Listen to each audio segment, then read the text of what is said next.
What is up, everybody? Thank you so much for tuning in. I was going to wait to make this video when I got back to North Carolina, but unfortunately I'm stuck here just a little south of Savannah in Richmond Hill in bumper-to-bumper traffic. It's been about an hour. It's like this every time when you get to the end of 95 in Georgia, and then the southern part of South Carolina, if you're southbound. For whatever reason, it bottlenecks from 3 lanes to 2 lanes going north into South Carolina. And then South Carolina is just 2 lanes the entire way.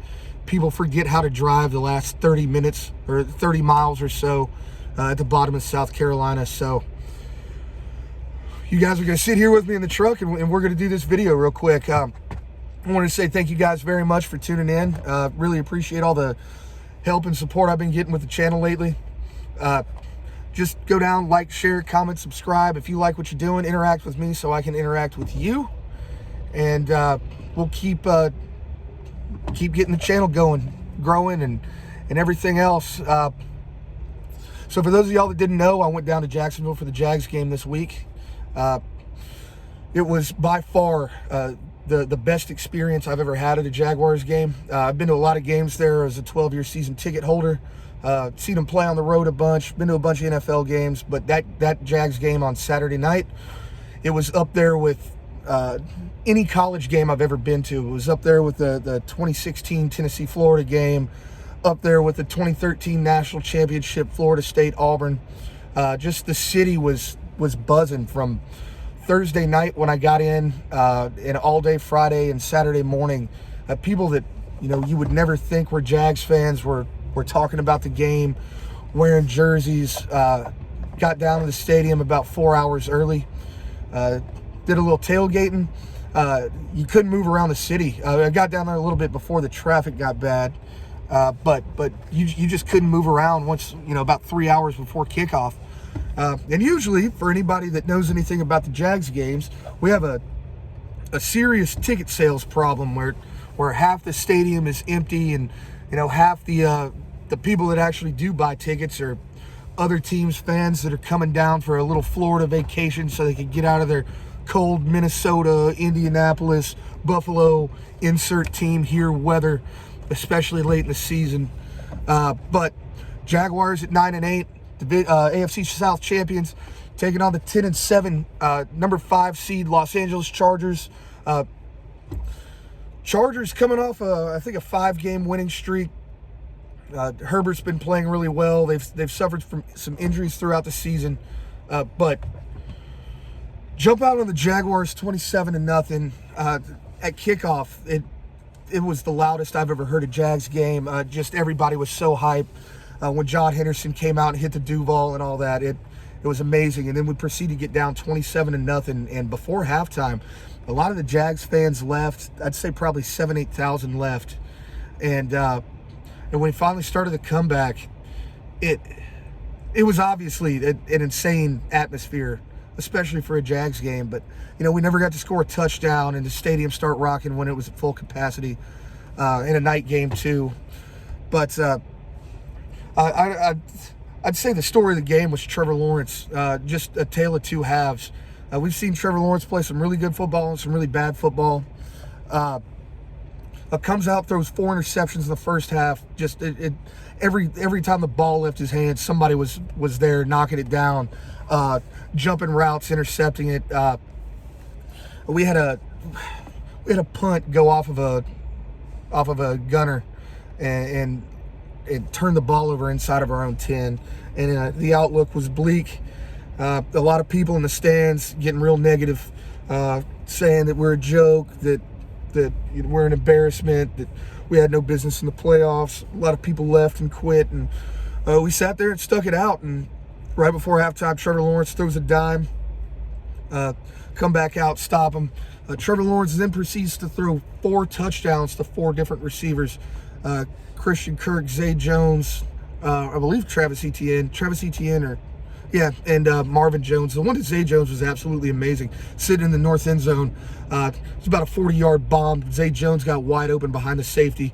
He was playing the is playing the dig route with Marvin Jones, Derwin James was, and let Zay Jones slide right behind him on a deep post, and Trevor put it right in his chest.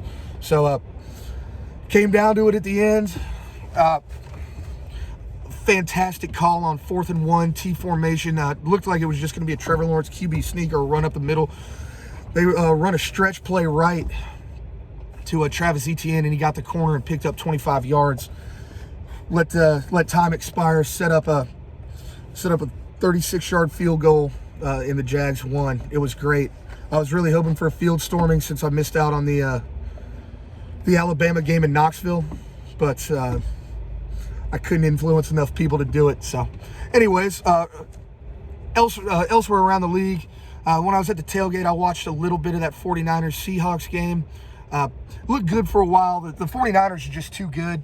That Christian McCaffrey trade that they made early in the season, a lot of people said it might not have been a good trade, that he's hurt, he's banged up. He might just be the best player on that team. Christian McCaffrey's been absolutely phenomenal. They've been on a 10-game win streak. Brock Purdy, Mr. Irrelevant, probably the best quarterback in San Francisco right now, and they got 2 first-round draft picks on that roster, both injured. Obviously, that's why Purdy's playing, but just some of the throws he makes and the execution is phenomenal. Next, let's see. So yesterday afternoon, the early game was Dolphins-Bills. Dolphins really competed. They're on a 3rd-string quarterback as well. Unfortunately, not looking as good as Brock Purdy is, but they played tough. Josh Allen had a couple interceptions, had a pretty bad fumble that got returned to the house. But the Dolphins kind of played scared. They had a 24-20 lead, and instead of making good decisions and punting the ball inside your own 20, they tried to go for it on a 3rd and 19 and threw an interception at their own 30 and got down, and just couldn't end up getting the job done. Then next we got the Vikings in the Giants. That one was a sad one. I thought the Vikings were pretty good all year. They've had some defensive troubles. Dalvin Cook is looking like Florida State Dalvin Cook this year. He's played phenomenal. Kirk Cousins looks like a different guy this year, but that defense, it's just too many holes in it. Saquon Barkley ran all over the place. Defense couldn't stop anybody. So unfortunate for the Vikings. Great season at 12-5, division champs. Nobody else out of the NFC North made the playoffs, so they can still claim to be kings of the North. But the Giants always have some playoff magic. They always have, even back in the Coughlin years when they won those 2 Super Bowls with wild cards. So, and then lastly, the last game of the night was Cincinnati-Baltimore. That was a lot better game than I thought it was going to be, especially with Lamar Jackson out. But Tyler Huntley comes in. To be honest with you, I don't really think Tyler Huntley is much of an NFL quarterback. I think he's kind of just a cheap dollar store imitation of Lamar Jackson. And I don't think Harbaugh really wanted to change their offense, so he kind of just went out and got a carbon copy of Lamar Jackson and tried to keep the same offense. But Baltimore competed last night. Joe Burrow looked good. The game came down to that 4th and goal from the 1. It's 3rd or 4th and goal from the 1. And instead of just trying to jam it in the back or running outside, they try to go over the top. Ball gets swatted out of Hubbard's hands. In return, 99 yards. Very disappointing end of the season for Baltimore. But we had 2 division matchups this week. Some really good football. Next week we got Kansas City's finally coming off their bye. Jaguars got to travel up there, take on the Chiefs. It's the playoffs. Anything can happen. I'm not going to put too much. I'm not going to come out here and bet money on the Jaguars or take Jaguars money line. I got to see what the spread turns out being before I make a prediction on that. But I will say it's the playoffs, and anybody's got a shot at especially when you got Trevor Lawrence playing quarterback. So it was a great week. Oh, and we also have Dallas and Tampa Bay tonight, so that'll be a good one. I'll probably record a little short before that, but thank you guys again so much for watching.